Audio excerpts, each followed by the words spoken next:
Okay, so we have a pear. It's not totally ripe, and we're going to slice it up, and then we're going to dice it to something a little bit more workable, so we can cook these in a little bit of brown butter and use it for a sauce that's going to be going in our ravioli tonight. So we're browning the pears, the diced pears, in some brown butter.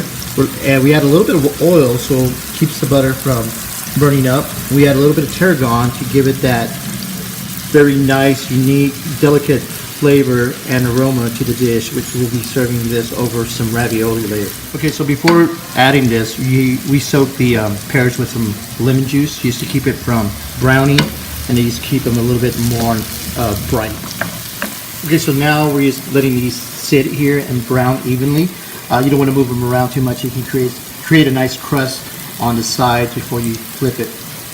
Okay, so now we're going to make our sauce for our pear ravioli. So after finishing off the pear on there, you can see the Maillard effect created all this flavor, all this nice caramelization in the bottom of the pan. We're going to leave that, so when we deglaze it with the milk, that's just adding more flavor to our sauce. So this is just onions and garlic, and doing a quick little toast on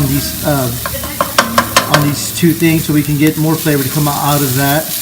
After we do that, then we add our cream. So we're going to let this cook down, and we're going to simmer this with just a while, so we can start getting all this flavor to meld together. And then we're going to add some cheese, some Parmesan cheese, to thicken up the sauce.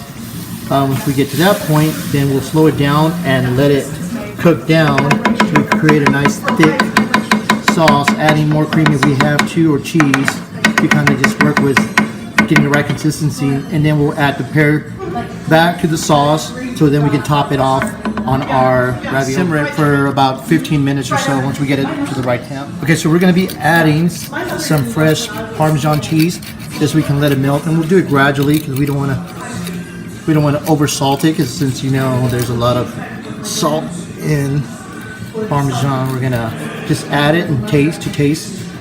We'll keep on adding if we see we need to add more for additional flavor, but for now I'm doing about 2, maybe 3 teaspoons.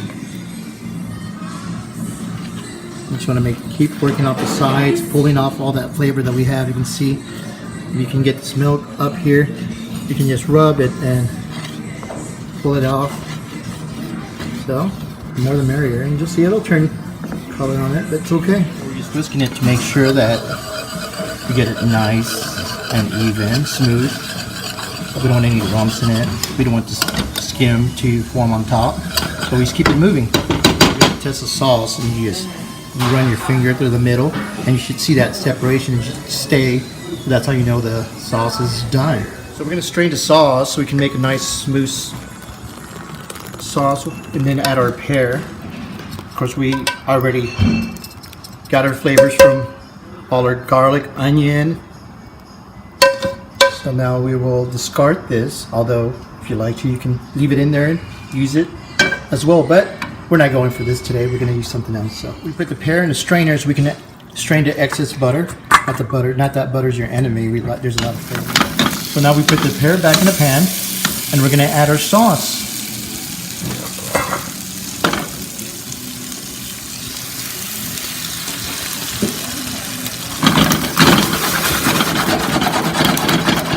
We're going to let it cook on low for another few minutes.